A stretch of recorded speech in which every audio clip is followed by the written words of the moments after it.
ரெண்டுக்கு நடுவில் நம்ம இருக்கிறோம். இந்த மத்தளத்துக்கு ரெண்டு பக்கம் இடி மாதிரி. ஒன்று தேவன் அங்கேருந்து மேலேருந்து இதை செய்யுன்னு சொல்லுவார், இவன் கீழேருந்து செய்யாதம்பான். ரெண்டு பக்கத்துக்கு இடையில் நம்ம படுகிற பாடு நமக்கு தான் தெரியும். அப்போ இது மாதிரி கீழே இருக்கக்கூடிய உலகத்திற்கு பேர் இந்த பாதாளம். பாதாளத்திற்கும் கடைசி காலத்தில் நம்ம செய்யக்கூடிய ஜெபத்திற்கும் ஒரு பெரிய சம்பந்தம் இருக்கிறது. நாம் செய்ய வேண்டிய காரியங்கள் நம்ம என்ன செய்யணும் அப்படிங்கிறது பற்றி இருக்கிறது. அதில் நீங்கள் பார்த்தீங்கன்னா இயேசு கிறிஸ்து அவர் தம்முடைய சீடர்களை அழைத்து அவர்களுக்கு மத்தேயு சுவிசேஷம் 10வது அதிகாரம் 8வது வசனத்தில் பிசாசுகளை துரத்தும் அதிகாரத்தை கொடுத்தார். அது சீஷர்களுக்கு மாத்திரம் கொடுக்கல, அவர் கூட இருந்த சீஷர்களுக்கு மாத்திரம் இல்லை, வழி வழியாக நம்ம எல்லாருக்கும் விசுவாசிகளுக்கும் பிசாசுகளை துரத்துவீர்கள் அப்படிங்கிற அந்த ஒரு அதிகாரத்தை நம்ம கையில் கொடுத்தார். பிசாசுகளை துரத்துவீங்க. ஏன் பிசாசுகளை நம்ம விசுவாசிகள் துரத்தணும், ஊழியக்காரர்கள் துரத்தணும், சீஷர்கள் துரத்தணும் என்ற காரியங்களை கர்த்தர் நமக்கு அந்த அதிகாரத்தை ஏன் நம்ம கையில் கொடுக்கணும்? பிசாசை துரத்தும் அதிகாரத்தை கர்த்தர் கொடுத்தார். ஆனால் பிசாசு துரத்தும் அதிகாரத்தை கர்த்தர் கொடுத்து அந்த அதிகாரம் நமக்கு எல்லாருக்குமே உபயோகமாகுதா, உபயோகப்படுத்துகிறோமா என்றால் இல்லை என்று தான் சொல்ல வேண்டும்.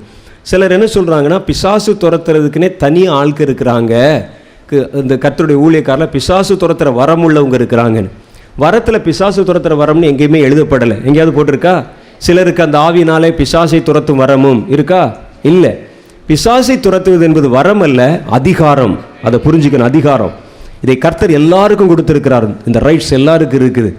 ஆனால் நம்ம என்ன செய்யறோம்னா, யாருக்காவது பேய் பிடிச்சிருச்சு, பிசாசு பிடிச்சிருச்சுன்னா நம்ம நேராக அவர்களை அழைத்து கொண்டு ஊழியக்காரர்களிடத்துல தான் வர்றோம். வந்து ஐயா நீங்கள் துரத்துங்கன்னு. அந்த ஊழியக்காரர்களுமே நம்ம வித்தியாசம் வச்சுருக்கிறோம். இந்த பிசாசு துரத்துல எக்ஸ்பர்ட் ஊழியக்காரர்கள் யார் அப்படின்னு பார்த்துருக்கிறோம். இவங்க சொன்னால் தான் அந்த பிசாசு போகும் என்பதாக நாம் நினைத்து கொண்டிருக்கிறோம். அது ஒரு தப்பான ஒரு காரியம். பிசாசு துரத்துறது ரொம்ப ஈஸியானது, அது யாருமே செய்யலாம், நீங்கள் கூட செய்யலாம். ஏன்னா கர்த்தர் சொல்லியிருக்கிறார், இந்த விசேஷமாய் வேறு சிலருக்கு என்று கர்த்தர் சொல்லாமல் தம்முடைய பிள்ளைகள் எல்லாருக்கும் பொதுவாகவே சொல்லியிருக்கிறார், பிசாசுகளை துரத்துவீர்கள். இந்த அதிகாரத்தை கர்த்தர் நம்ம கையில் எல்லாருக்கும் கொடுத்துருக்கிறார். ஆனால் ஏன் அது நமக்கு பயன்பட மாட்டேங்குது அப்படின்னு நம்ம கேட்கலாம். ஒரு நண்பர் இருக்கிறார் என்று வைத்துக் கொள்ளுவோம். ஒரு நண்பர் இருக்கிறார், இன்னொரு நண்பர் இருக்கிறார். இந்த நண்பர் பெரிய பணக்காரர். இவரை பார்த்தார். ஒரு நாள் அவருடைய பிறந்த நாளைக்கு ஒரு வண்டி ஒன்று வாங்கி கொடுத்தார், காரு. ஒரு நல்ல பெரிய கார் ஒன்று வாங்கி கொடுத்துட்டார். வாங்கி கொடுத்து உன்னுடைய பர்த்டேக்கு இந்தாப்பா ஒரு ப்ரெசன்டேஷன் கொடுத்துட்டார். கார் வந்தாச்சு. இந்த ஆள் என்ன செய்கிறான், 2 நாள் கழிச்சு 2 நாள் அதை அப்படி ஓட்டி பார்க்குறாரு, ஓடுது. அப்புறம் 3ஆம் நாள் வச்சுக்கிறார். அப்புறம் ஓட்டி பார்க்குறாரு, ஓடலை, அப்படியே கிடக்குது.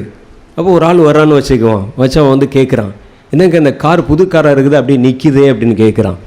உடனே அவர் சொல்கிறார், என்னன்னு தெரியல, 2 நாள் ஓடிச்சு, 3ஆம் நாள் ஓடலை. உடனே இவன் கீழே பூந்து இந்த காரை சரிப்படுத்தணும்னு சொல்லி கீழே பூந்து பார்த்தா என்ஜின்லாம் பர்ஃபெக்டாக இருக்குது. பேனட்டை திறந்து பார்த்தா என்ஜின் எல்லாம் நல்லா இருக்குது. கீழே வேறனும் கோளாறு இருக்குதான்னு பார்த்தா எல்லாம் நல்லா இருக்குது. வேறு அப்போ என்ன தான் பிரச்சனை இருக்கும்? அவனுக்கு ஒன்றும் புரியல. என்ன தான் பிரச்சனை? பெட்ரோல் டேங்கை பார்த்தா பெட்ரோல் மாத்திரம் இல்லை. அப்போ கர்த்தர் வந்து நமக்கு அதிகாரத்தை, அதை கார் கொடுப்பார், பெட்ரோல் நீ தான் போடணும். பெட்ரோல் அந்த ஆளை வந்து போட்டு கொடுப்பாரு. இந்த பெட்ரோலுக்கு பேர் தான் ஜெபம். கர்த்தர் நமக்கு கொடுத்த அந்த அதிகாரத்தை இயங்க வைக்கக்கூடிய கருவி தான் பெட்ரோல். நீங்கள் பெட்ரோல் போட்டால் ஓடும். கர்த்தர் கார் கொடுத்துட்டார், கார் தான் அந்த அதிகாரம். கர்த்தர் கார் கொடுத்துட்டார், பெட்ரோல் நீ தான் போடணும். அதுக்கும் வந்து ஆண்டவர்கிட்ட வந்து பெட்ரோல் போடுங்கன்னு சொன்னால், உனக்கு ஏன்டா இந்த காரை வாங்கி கொடுத்தேன், திருப்பி கொடுறான்னு சொல்லி வாங்கிட்டு போயிடுறாரு இல்லையா? அப்போ நம்ம பண்ணக்கூடிய ஜெபம், நம்ம செய்யக்கூடிய ஜெபம் இந்த வரங்களை, இந்த அதிகாரத்தை இயக்குகிறது. அந்த அதிகாரத்தின் வல்லமை இயக்கப்படும் பொழுதுதான் பிசாசுகளை துரத்த முடியும். பிசாசுகளை துரத்துவதை குறித்து நாம் இதுவரைக்கும் ஒரு கான்செப்ட் தான் தெரிஞ்சு வச்சுருக்கிறோம். யாரையாவது பிசாசு பிடிச்சிருச்சுன்னா அவர்களை அலக்களிக்க ஆரம்பித்து விட்டதானால் அந்த பிசாசுகளை துரத்துவதற்கு அவங்களத்தான் நம்ம துரத்துறோம். ஆனால் பிசாசு என்பது மனிதர்களை மாத்திரம் பிடிப்பது அல்ல என்பதை முதல் நீங்கள் தெரிஞ்சுக்கிறணும். பிசாசு வெறும் ஒரு இண்டிவிஜுவல் மேனை மாத்திரம் பிடிப்பது அல்ல. இண்டிவிஜுவலாக ஒரு ஆளை பிடிச்சா, பிசாசு பிடிச்சா அது நமக்கு வெளியரங்கமாக தெரிஞ்சிருது. அது கொஞ்ச நாள் நல்லா இருக்கும், சில இடத்துல திடீர்னு முடியை விரிச்சு போட்டு ஆடும், கருவாடு கொண்டாடா, மீன் கொண்டாடான்னு சொல்லி கேட்கும், பட்டச்சாராயம் தான் வேணும், சுருட்டு வேணும்னு கேட்கும். கண்டுபிடிச்சிடலாம், ஓ ரைட்டு, இவன் ஏதோ வந்து பொசஸ்டு, பிசாசு பிடிச்சிருச்சுன்னு. சிலர் சொல்லுவாங்க, பிரதர் உங்களை பார்க்கும்போதே கழுத்தில் விழுந்து கடிக்கணும் போல இருக்குது பிரதர்னு. சரி பிடிச்சிருச்சு, கன்ஃபார்ம் ஆயிரும் நமக்கு. அது இண்டிவிஜுவல் ஆட்களை பிடிச்சா தெரியும்.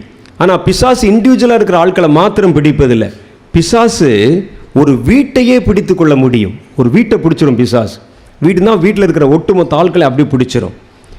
ஒரு கிராமத்தை பிடித்து விடும் பிசாசு. அப்படி கொஞ்சமாக அந்த கிராமத்தை தன்னுடைய கட்டுப்பாட்டுக்குள்ளே கைக்குள்ளே கொண்டு வந்துடும். அந்த பிசாசு தான் அந்த ஊர் மேலே அதிகாரியாக இருக்கும், அந்த கிராமத்து மேலே. அந்த கிராமத்தில் இருக்கிற ஜனங்களை பயமுறுத்தி அவங்கள த்ரெட்டன் பண்ணி அவங்களுக்கு தரிசனத்தில் தன்னை காண்பித்து அல்லது திடீர்னு தன்னை வெளிப்படுத்தி காண்பித்து இப்படிலாம் சொல்லி, இந்த கிராமத்தில் நான் குடியிருக்கேன்டா, நான் யார் தெரியுமா, இந்த இடத்துல எனக்கு கோயில் கட்டு, எனக்கு பொங்கல் வை, அதை செய்ய, கெடா வெட்டு அப்படிலாம் சொல்லி கேட்டு அவர்களை அப்படியே தன்னுடைய கட்டுப்பாட்டுக்குள்ளே வைத்து விடும். அவர்கள் அதற்கு பயந்து கொண்டே இருப்பாங்க. ஒருவேளை அவங்க கிறிஸ்தவர்லாம் மாறிட்டா கூட அவங்க என்ன செய்கிறாங்கன்னு கேட்டால், எதுக்கு நமக்கு வம்புன்னு சொல்லி ஊர் கொடைக்கு நன்கொடை கொடுப்போம், அது கொடுப்போம், அரிசி கொடுப்போம்னு சொல்லி அதை அவங்க ரெகுலராக கொடுத்துக்கிட்டு இருக்கிறாங்க. அந்த கிராமத்தையும் அந்த பிசாசு பிடித்து கொண்டிருக்கும். மூணாவது, நகரங்களை பிடித்து கொள்ளும். நகரத்தில் சில குறிப்பிட்ட நகரங்களில் பார்த்தா குறிப்பிட்ட பாவங்கள் அதிகமாக இருக்கும். அந்த நகரம் முழுவதுமே தன்னுடைய கட்டுப்பாட்டில், அது மேக்சிமம் அந்த பகுதி முழுவதும் தன்னுடைய கட்டுப்பாட்டுக்குள்ளே கொண்டு வந்துவிடும். சில கிராமங்களை பிடித்து கொள்ளும், நகரங்களை பிடித்து கொள்ளும், சில இனங்களை பிடித்து கொள்ளும். சில கம்யூனிட்டிஸ் இருப்பாங்க, சில ஜாதிகள் அப்படின்னு சொல்லி இருப்பாங்க, இந்த இனம் அந்த இனம். ஒரு குறிப்பிட்ட இனங்களை அப்படி ஒரு குறிப்பிட்ட பிசாசு பிடிச்சிக்கிறோம். அப்படியே பிடிச்சவங்களை முழுசும் தன்னுடைய கட்டுப்பாட்டுக்குள்ளே வச்சிருக்கோம். அவங்களுக்கே தெரியாதது, அவர்கள் முழுவதையும் அதுதான் அது ஆளுமை செய்து கொண்டிருக்கும். ஒரு இனத்தை பிரிச்சுக்கிறோம், ஒரு நாட்டை பிடிச்சிரும், அப்படியே முழுசாக ஒரு நாட்டை பிடிச்சிரும். சில நாடுகள் பார்த்திங்கன்னா சில விஷயங்களுக்கு ரொம்ப முக்கியத்துவம் கொடுப்பாங்க. ஆப்கானிஸ்தானை பாருங்கள், அவங்க தீவிரவாதத்துக்கு முக்கியத்துவம். இந்த பாகிஸ்தானை பாருங்கள், தீவிரவாதத்துக்கு முக்கியத்துவம். மனிதர்களை அடிப்பது, கொலை செய்வது, கொல்லுவது, இந்த மாதிரி காரியங்கள் தான் முக்கியத்துவம்.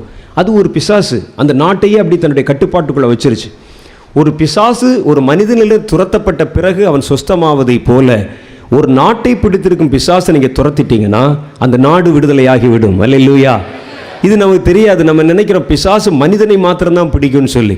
அந்த பிசாசு தன் சார்ந்த மற்ற பிசாசுகளை அழைத்து கொண்டு ஒரு நாட்டையே பிடித்து கொள்ளும். பிசாசுகள் அதிகாரங்களை பிடித்து கொள்ளும். அதிகாரத்தில் இருக்கிறாங்க பாருங்கள், அதிகார வர்க்கத்தில் இருக்கிறவங்க அது டிபார்ட்மெண்ட்டாக பிடிச்சிக்கிறோம். இந்த பிடபிள்யூவை பிடிச்சிரும், ரெவென்யூவை பிடிச்சிரும், அப்புறம் அக்ரிகல்ச்சரை பிடிச்சிரும். இப்படி இருக்கக்கூடிய டிபார்ட்மெண்ட்டில் இருக்கக்கூடிய முக்கிய தலைகளை பிடிச்சி அந்த அதிகாரங்களையே தன்னுடைய கட்டுப்பாட்டுக்குள்ளே கொண்டு வந்துடும் பிசாசு. அதிகாரங்களை கைக்குள்ளே வைத்து கொள்ளும். அந்தந்த குறிப்பிட்ட அதிகாரங்களை குறிப்பிட்ட டிபார்ட்மெண்ட்ஸ் பார்த்தீங்கன்னா இயங்கவே முடியாது. அதனால் அவங்க எவ்வளோதான் ட்ரை பண்ணாலும், எவ்வளோதான் அதை நல்ல முன்னுக்கு கொண்டு வர நினைச்சாலும் அதை கொண்டு வர வைக்க முடியாது. அப்படியே அதில் கிரீஸ் செஞ்சுக்கிட்டே இருக்கும். அதை நம்ம கண்டுபிடிக்கணும். அப்போ இந்த ஆவி அதில் கிரீஸ் செய்து அந்த ஒரு குறிப்பிட்ட துறையை அது கையில் பிடித்து விட்டது, அதிகாரத்தை பிடித்து விட்டது. அந்த இடத்துல நீங்கள் வேறு எந்த அதிகாரியை கொண்டு வந்து வச்சாலுமே செயல்பட முடியாது. அவர்களை முழுசாக அந்த இடத்த முழுவதும் அதை ஆக்குப்பை பண்ணிக்கொள்ளும், பிடித்து கொள்ளும். அப்போ அதனால் பிசாசு துரத்தப்பட்ட உடனே அதற்கு பிறகுதான் அதில் சுபிட்சம் உண்டாகும். லேகியோன் என்ற கொடிய பிசாசுகள் பிடித்த ஒரு மனிதன் அந்த ஒரு வனாந்திரத்தில் உட்கார்ந்துருக்கிறான். அது மனிதர்களை அடக்கம் பண்ணுகிற கல்லறை தோட்டத்தில் உட்கார்ந்துருக்கிறான், கெனசரேத் கடற்கரை ஓரத்தில். அந்த கல்லறை பக்கத்தில் இருக்கும்பொழுது அவனுக்கு ஏராளமான பிசாசுகள் அவனை உள்ளே பிடிச்சிருக்குது. அப்போ இயேசு கிறிஸ்து அந்த பக்கமாக கடந்து வந்தார், அவர்களை பார்த்தார். அவன் பார்த்த உடனே அவன் வேகமாக அவரை நோக்கி ஓடி வந்தான். இயேசு அவனுக்குள்ளே இருந்த பிசாசுகளை துரத்தினார். பிசாசு துரத்தப்பட்ட உடனே அது வரைக்கும் சட்டை போடாமல் இருந்தவன் தன்னுடைய கற்களை எடுத்துக்கொண்டு தன்னுடைய சரீரத்தை அடித்து கீறி கொண்டிருந்தவன். எவனாவது தன்னுடைய சொந்த சரீரத்தை அடித்து கீறுவானா? அப்படி கீறினா என்னவான்? பிசாசு தான் சொந்த சரீரத்தை அடித்து கீறுவான். ஒரு புருஷன் தன்னுடைய மனைவி அடிக்கிறான்னு சொன்னால் அந்த மனைவி சொந்த சரீரம் என்று வேதம் சொல்லுது. அப்போ அடிக்கிறான், உதைக்கிறான், ரத்த காயம் வர்ற மாதிரி என் புருஷன் அடிக்கிறாருன்னு சொன்னால் இந்த லேகியோனில் ஏதோ ஒன்று பிடிச்சிருந்தா தான் அவன் அடிப்பான், இல்லாட்டி அடிக்க மாட்டான். தன் சொந்த சரீரத்தை அவனால் கீறுவானா? கீறுகிறான். அப்படி கீறி அடிக்கிறான், அடிச்சுட்டு உட்கார்ந்துருக்கிறான் அந்த இடத்துல. அந்த ஆளை பார்க்குறாங்க. இவனுக்குள்ளே இந்த பிசாசு துரத்தப்பட்ட உடனே வஸ்திரம் தரித்தவனாய் இந்த பூனையும் பால் குடிக்குமா அப்படின்னு இயேசுநாதர் கால் பக்கத்தில் உட்காந்து சொல்லுங்க சாமி கேட்குறேன் அப்படின்னு உட்காந்துருக்கிறான். பார்த்தோன்னே ஆச்சரியம், இவனா அவன்? எப்படி இவனுக்குள்ளே இப்படி ஒரு மாற்றம் நடந்தது அப்படின்னு. அந்த பிசாசு துரத்தப்பட்டாச்சுன்னா அப்போ தான் அது உடனே அந்த சௌக்கியம், அந்த ஆரோக்கியம் அதில் உண்டாக ஆரம்பித்து விடும். பிசாசுகள் இந்த மாதிரி எந்த இடத்தையும் குறிவைத்து தாக்கும், அதை தன்னுடைய கட்டுப்பாட்டுக்குள்ளே கொண்டு வந்து விடும். அவர் பிசாசு ஒரு மனிதனுடைய கட்டுப்பாட்டை தன்னுடைய கட்டுப்பாட்டிற்குள் கொண்டு வந்து விடுவதை பிசாசு அவனை பிடித்தல் என்று நம்ம சொல்கிறோம். அது மாதிரி ஒரு அதிகாரத்தை தன்னுடைய கட்டுப்பாட்டுக்குள்ளே கொண்டாந்துச்சுன்னா பிசாசு பிடிச்சிருச்சுன்னு சொல்லணும். அது மாதிரி இந்த பிசாசுகள் கிராமங்களை பிடிக்கும், இனங்களை பிடிக்கும், சில மனிதர்களை பிடிச்சிடும், ஒரு பெரிய கூட்டத்தை பிடிச்சிடும். அது கூட்டத்தை பிடிச்சி அவங்ககிட்ட மனசில் ஓதிக்கிட்டே இருக்கும். நம்ம ஜாதி எப்படிப்பட்ட ஜாதி தெரியுமா? அருவாள் எடுத்தால் ரத்தம் பார்க்காம வைக்க மாட்டோம், அப்படியாகும் சொல்லி செய்டா செய்டா செய்டா வெட்ரா தீவேடா அப்படின்னு சொல்லி அவருடைய இருதயத்தை அப்படியே ஏவிக்கொண்டே இருக்கும். கலவரங்கள் வந்து கொண்டே இருக்கும். இப்போ குறிப்பாக பார்த்தீங்கன்னா இந்த இனக்கலவரங்கள், ஜாதி கலவரங்கள் மறுபடியும் தலை தூக்க ஆரம்பித்து இருக்கிறது. மறுபடியும் அடக்கி வைக்கப்பட்ட அந்த பொல்லாத சாத்தான் இந்த ஜாதிகள் என்ற உணர்வை தூண்டி ஜனங்களை ஜாதி பிசாசு பிடிக்க ஆரம்பிச்சிருச்சு மறுபடியும். அப்போ இதெல்லாம் நம்ம வந்து கண்டுபிடிச்சு என்ன செய்யணும்னா, அந்த உணர்வுகளை தூண்டுகிற, அந்த இனங்களை பிடித்து கொள்ளுகிற, அந்த உணர்வுகளை அவர்களுக்குள் தருகிற பிசாசுகளை நம்ம துரத்திடணும். துரத்திட்டிங்கன்னா அது பேசாமல் நார்மல் ஆயிடுவாங்க. அந்த பிசாசு இருக்கிற வரைக்கும் இந்த மாதிரி கிரியைகள் நடந்து கொண்டிருக்கும். இவை யாவும் துரத்தப்படவும் விடுவிக்கப்படவும் தான் கர்த்தர் நமக்கு பிசாசுகளை துரத்தும் வரங்களை தந்தார். இதுக்கு தான் தந்தார். அதை விட்டுட்டு யாருக்காவது வீட்டில் பிடிச்சிருக்கு, ஊரில் பிடிச்சிருக்கு, ஒரு ஆளுக்கு வந்து தலை சுற்று தான் ஆடுறான், அவனுக்கு வந்து பிசாசை துரத்தணும், அதுக்கு மாத்திரம் இல்லை, அதுக்கு ஆட்கள் இருக்கிறாங்க தனியாக, அது வேற. இது சொல்லுவது கர்த்தர் சொல்ல, பிசாசு எங்கெங்கெல்லாம் பிடிச்சிருக்கு நீ பார்க்குறியோ அது எங்கே வேணாலும் பிடிக்கலாம். ஒரு வீட்டை பிடிக்கலாம், கிராமத்தை பிடிக்கலாம், ஒரு அதிகாரத்தை பிடிக்கலாம், ஒரு ஆஃபீஸை பிடிக்கலாம், உன்னுடைய தெருவை பிடிக்கலாம், வீதியை பிடிக்கலாம், எந்த ஒரு இடத்தை பிடிக்கலாம். எந்த இடத்த பிசாசு பிடிச்சிருக்கு நீ பார்த்துட்டியோ அதை துரத்திரு. அதுக்கு யாராவது ஒருத்தர் வரணும்னு சொல்லி காத்திருக்காத, நீ எல்லாரும் அதை செய்யணும். விசுவாசிகளுக்கு வேலையே அதுதான். பிசாசுகளை காண காண துரத்துங்க. எந்தெந்த இடத்துல பிசாசு, ஏன்னா அந்த அதிகாரத்தை கர்த்தர் நமக்கு தந்திருக்கிறார். அந்த அதிகாரம் இருக்குது. அந்த அதிகாரத்தை இயக்குகிற பெட்ரோல் இருக்கு பாருங்க, அதுதான் ஜெபம். இதை ஜெபத்தோடு அந்த அதிகாரத்தை நீங்கள் இணைக்கும் பொழுது சத்துரு துரத்தப்பட்டு ஓட ஆரம்பித்து விடுகிறான். இந்த ஜெபத்தை வைத்து பொல்லாத பிசாசுகள் கீழே பாதாளத்திலிருந்து அடிக்கடியாய் மேலே ஏறி வந்து விடுகின்றன. வெளிப்படுத்தின விசேஷத்தில் பகிரங்கமாக பாதாளத்திலிருந்து ஏறி வரும் ஆவிகள் என்ற பல செய்திகளை நாம் கேள்விப்படுகிறோம். இதில் இந்த பாதாளத்திலிருந்து ஏறி வரும் ஆவிகள் தான் பூமியில் பல இடங்களிலே அவைகள் அநேக குழப்பங்களை உண்டு பண்ணி மனிதர்களை பிடித்து அவர்களை தாறுமாறாக மாற்றி விடுகின்றன. பிசாசுகள் மனிதர்களுக்கு நடுவிலே வந்து நிறைய குழப்பங்களை உண்டு பண்ணி மனிதர்களுக்கு நடுவில் வாசம் செய்ய வேண்டும் என்றே அவைகள் விரும்புகின்றன. அப்போது இந்த கீழே இருக்கக்கூடிய இந்த நரகம் அப்படின்னு சொல்கிறோம், பாதாளம் சொல்கிறோம். பாதாளத்தை குறித்தும் நமக்கு பலருக்கு முழுமையான தகவல்கள் தெரியாது. பரலோகம் அப்படின்னு சொன்னால் எப்படி பரலோகத்தில் ஆராதனை பண்ணுகிற இடத்துக்கு பேர் மாத்திரம்தான் பரலோகம் என்று நாம் நினைத்து கொண்டிருந்தோமோ, அது மாதிரி கீழே நரகம், அந்த பாதாளம் சொன்னாலே தீ எரிஞ்சிக்கிட்டு இருக்கிற இடம், அக்னி கடல் என்று நாம் நினைத்து கொண்டிருக்கிறோம். பாதாளம் என்பது தீ எரிந்து கொண்டிருக்கிற அக்னி கடல் அல்ல. ஆனால் அக்னி கடல் பாதாளத்தில் இருக்கிறது. அப்படின்னா புரியுதா உங்களுக்கு? அக்னி கடல் என்ற ஒரு இடம் பாதாளத்தில் இருக்கிறது. ஆனால் பாதாளம் முழுசும் தீ வைத்து எரித்து கொண்டே இருக்கவில்லை. பாதாளத்தில் பல இடங்கள், பல அறைகள் இருக்கிறது. அதுக்கு என்ன உதாரணம் சொல்லலாம்னா, இயேசு கிறிஸ்து அவர் சிலுவையிலே அறையப்பட்ட பிறகு அவர் கீழே பாதாளத்தில் இறங்கி கட்டப்பட்டிருந்த ஆவிகளுக்கு அவர் பிரசங்கம் பண்ணினார் என்று வேதத்தில் போட்டிருக்கு. அப்போ தீ பிடிச்சி எரிஞ்சிக்கிட்டு இருக்கு, தீயில வெந்துக்கிட்டு இருக்குன்னு சொன்னால் அவைகளுக்கு நடுவில் போய் பிரசங்கம் பண்ண முடியாது. இது கட்டப்பட்ட ஆவிகள். சில ஆவிகள் கட்டப்பட்டு வைத்திருக்கிற இடமும் இருக்குது, நெருப்பு வைத்திருக்கிற இடம் இருக்குது, பாதாள குழி இருக்கிறது, நரகம் இருக்கிறது, அக்னி கடல் இருக்கிறது. அப்புறம் இந்த பிசாசுகள் வசிக்கிற வசிப்பிடம் மாதிரி ஒரு இடம் இருக்குது. அது எல்லாமே இருளாக இருக்குது. அப்போ பாதாளத்தில் பல இடங்கள் இருக்கின்றன, பிசாசுகள் இருக்கக்கூடிய இடம். மொத்தத்தில் பாதாளம் என்று சொன்னால் அது பிசாசுகள் இருக்கக்கூடிய ஒரு இருண்ட ராஜ்யம் என்பது பொருள். நாம் நினைக்கிற மாதிரி அதில் எல்லாம் உள்ளே கொண்டு போய் வச்சுட்டாலே சிறைச்சாலை, அது தண்டனை கூடம், அங்கே தண்டனை தான் நடந்து கொண்டிருக்கிறது என்பது அர்த்தம் அல்ல. அங்கேயே சில பிசாசுகள் வசிக்கக்கூடிய நரகம் என்பது இருளினுடைய ராஜ்யம் இருக்கக்கூடிய இடம். இது என்னங்க இப்படி சொல்கிறீங்க? நரகம் சொன்னாலே கீழே தண்டனைக்குள்ள இடம் தானே. தண்டனைக்குள்ள இடம் பாதாளத்தில் இருக்கிறது. ஆனால் பாதாளம் முழுசுமே தண்டனைக்குரிய இடம் அல்ல. அதில் பார்த்தீங்கன்னா இருட்டான இடம், அது இருளின் ராஜ்யம். பொல்லாத பிசாசுகள் அங்கே வாசம் செய்கின்றன. அங்கே ஒரு ராஜ்யமே வைத்து அமைத்து கொண்டிருக்கின்றன.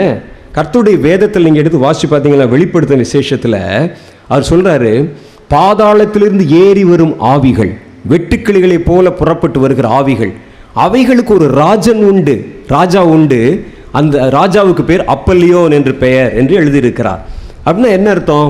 கீழே நிறைய அசுத்த ஆவிகள் இருக்கு. அசுத்த ஆவிக்கு ஒரு ராஜா இருக்கிறான். அந்த ராஜா தன்னுடைய படைகளோடு மேலே புறப்பட்டு வருகிறான் என்றால் கீழே அவர்கள் வாதிக்கப்பட்டு மாத்திரம் இல்லை, ஒரு அரசாங்கமே நடத்திக்கிட்டு இருக்கிறான்னு அர்த்தம். அப்படித்தானே அர்த்தம்? அதான் ஆண்டவர் சொல்ல, மேலே ஏறி வர்றான், கீழே ஒரு ராஜ்யமே இருக்கிறது. ராஜ்யம் இருந்தால் தான் ராஜா இருப்பான். ராஜன், அவர்களுக்கு ஒரு ராஜன் உண்டு, அவன் பேர் அப்பல்லியோன் அப்படின்னு போட்டிருக்கு.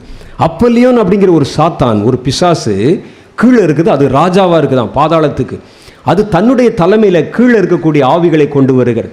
அப்படின்னா ஒரு பக்கத்தில் இவைகள் வசிப்பிடமாக வைத்துக்கொண்டு, இருள் நிறைந்த இடமா வசிப்பிடமாக வைத்துக்கொண்டு, ராஜா, அதுக்கு மந்திரி, அதுக்கு சேனை, படை, இராணுவம் என்று ஒரு பெரிய கூட்டமும் பாதாளத்தில் ஒரு இடம் இருக்குது. இன்னொரு இடத்துல சங்கிலிகள் கட்டி வைத்திருக்கப்பட்டிருக்கிற இடம் இருக்குது. இன்னொரு இடத்துல அக்னி கடல் என்று ஒரு இடம் இருக்கிறது. இதை நீங்கள் அந்த எபிரேய வேதத்தில் வாசித்து பார்த்தீங்கன்னா ஒவ்வொரு இடத்திற்கும் ஒவ்வொரு பெயர் கொடுக்கப்பட்டிருக்கும். அக்னி கடல் அப்படின்னு வேதத்தில் சொல்லப்பட்டிருக்கிற அந்த வார்த்தைக்கு கெஹன்னா அப்படிங்கிற வார்த்தை கொடுக்கப்பட்டிருக்கு. அதில் தான் அக்னி எரிந்து கொண்டிருக்குமா. அந்த அக்னி கடலில் முதல்ல யார் தள்ளப்பட போகிறார்கள்? அந்தி கிறிஸ்துவும் அந்த கள்ள தீர்க்கதரிசியும் தான் முதல்ல உள்ள தள்ளப்படுவாங்க.